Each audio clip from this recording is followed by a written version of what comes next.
what's up YouTube? Welcome to today's video where we're going to talk about the most overpowered chess piece in the game and how you can finally mitigate the downside of it. And the most overpowered chess piece in the game is, in my opinion, Doryani's Prototype. It allows you to change the enemy resistance to negative 200% as long as you're somewhat nearby them. Now, this is the shield that recently got released. Well, it was released back in the Ultimatum League, but because Ultimatum League has not been around and they finally added the Trial Master fight in the last league, we can finally utilize the shield in order to mitigate the big weakness of Doryani's Prototype, which is actually Lightning Dot. Now, Doryani's Prototype offers an insane amount of damage and it completely outclasses Omniscience completely in terms of the DPS gain. So for Omniscience, usually if you have like say 2,000 Omnis is already an insane amount of damage, right? So 2,000 Omni nowadays is like what, 150 Elipen. Even at 150 Elipen, you're not even getting close to negative 200% lightning res, and that's not even accounting for the fact that most bosses actually have some baseline of lightning res or fire res or cold res. So as you can see here, the damage is actually crazy. This guy is actually playing Champion Lightning Strike with the tried and true concept with Perseverance, and he's actually able to absolutely demolish the Feared. And I think that Feared was actually 275% rolled. And most builds can actually reach negative 200% relatively easily. And let me see here. I do have the PoE. I actually saw this on Reddit, and I was like, oh man, the cat's out of the bag. Just got to make the video about it now. The shield's already an insane amount of money.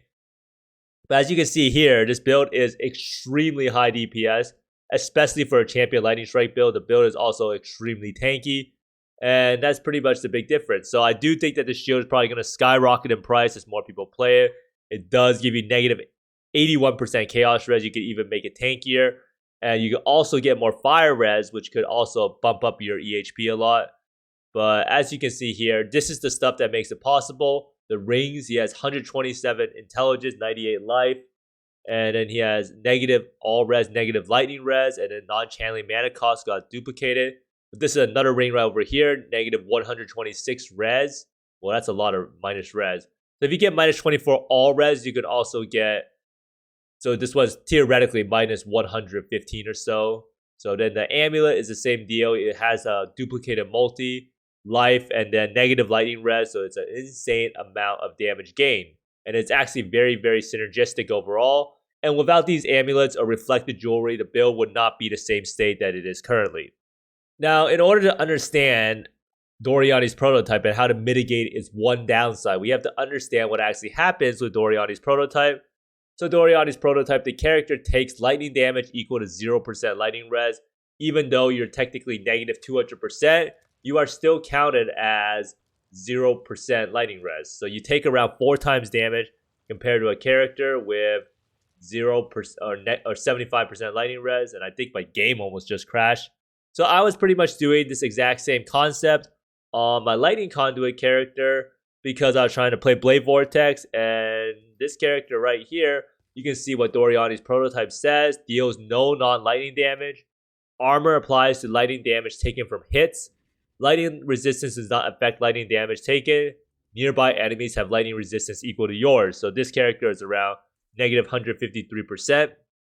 Now, it says armor reduces the damage taken from lightning hits, but this does not affect lightning damage over time. There's quite a bit of lightning damage over time in the game. So you would die instantly pretty much to any lightning dot, mana siphoner, eradicator, and shaper beam. And that's just what happens if you use Doryani's Prototype. Now, we can fix this by converting all of the lightning damage taken to another source.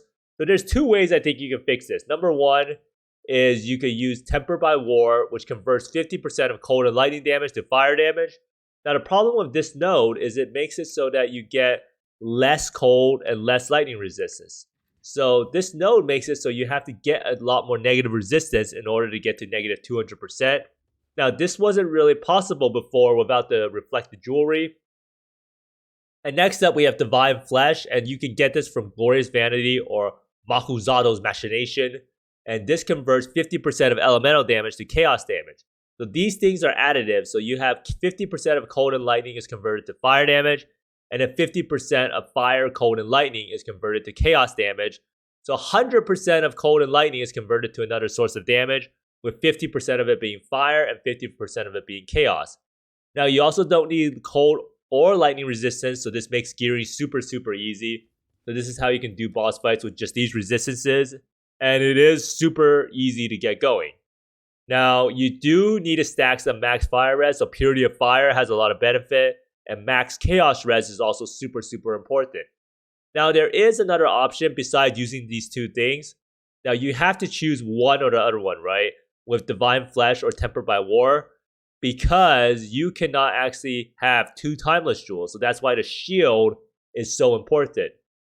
Now, there is some people who say that maybe you can live with just using a Divine Flesh Glorious Vanity with Zibakwas and having a lot of regen, like say Inquisitor. And that could potentially be another option because you would just take 2 times the amount of lightning damage, and maybe that is okay. So it really depends on whether the regen can cancel out the damage taken from lightning dots.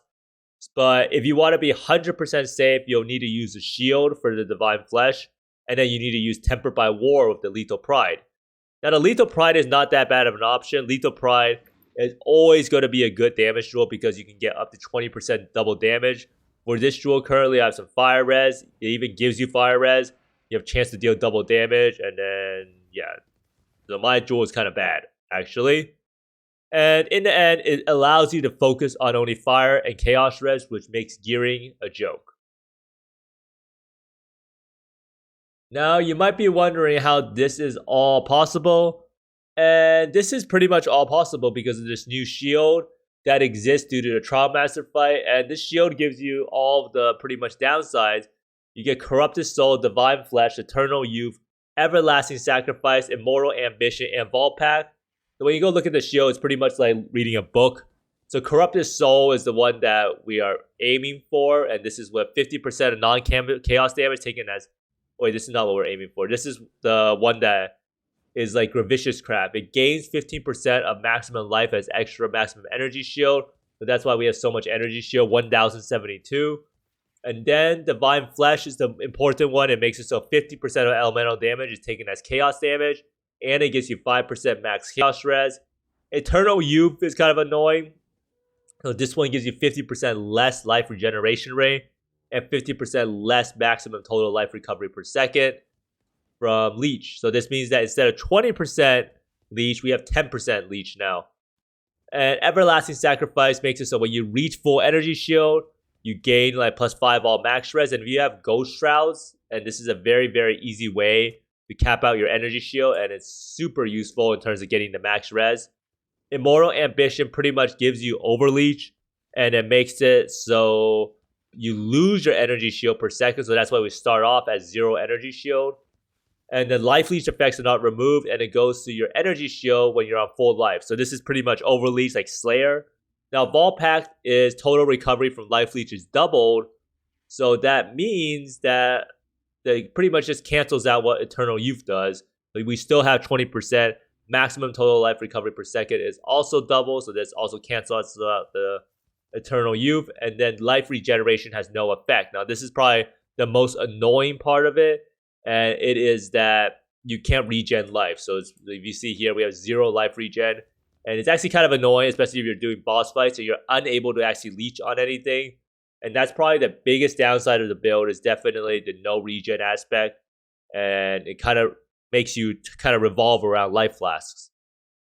Now, you might be wondering, what is this type of build good for? And it's pretty much really good for Lightning Strike. Doryani's Prototype has been around for a long time with accuracy stacking Lightning Strike. It could also be used for armor stacking Lightning Strike.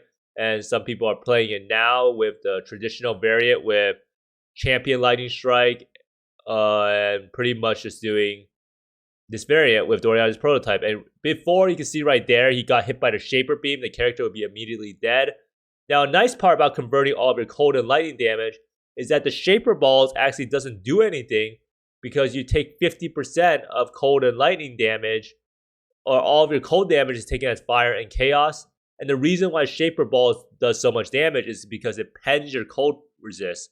So you actually take a lot more damage. So you can see this character is pretty much a Giga Tank, and it does insane amounts of damage. And this is the character right here. And this guy actually posted his build on Reddit, so most of the stuff is going to be very, very expensive. And as you can see here, this gear is cost like, or not, this gear is not really that crazy. I mean, it's good and all, but this is the damage that you would expect from like a multi-mirror character. And his tankiness levels are unprecedented for this amount of damage generally. So that's why I really like this setup with Doryani's Prototype. It does really allow you to pretty much cheat the game in terms of getting damage that you normally wouldn't be able to get. Now, this build archetype, I do think if you want to try it out, it's very, very important. It is probably the strongest it will ever be due to the reflected jewelry. Now, Lake of Kalandra is probably not going to make it into the core game, considering right now the Lake of Kalandra is a pile of trash and is still not rewarding. Building the lake is kind of fun, but I highly doubt that Lake of Kalandra will make it into the core game. The Trial Master Shield, however, is a big problem with the build in that it's getting expensive especially after the Reddit post. It's actually at 20 divines right now, and who knows what it will be at after this video. And most importantly, a lot of people do play Doryani's Prototype. It's not like no one really played the build before, but the fact of the matter remains, a lot of people are actually turned off from the build just because you die to Lightning God so often. So it's actually a 5% representation right now, and most people are playing Lightning Conduit, Lightning Strike, and Flicker Strike. I guess that's pretty cool. Yeah, Raider, Flicker Strike. And so there's a lot of different options, but finally there's an option to address the biggest downside of probably the most overpowered chest in PoE. But thanks for watching, everyone. I hope you find more mirrors, exalts, and mage bloods than me, and see you next time. Bye!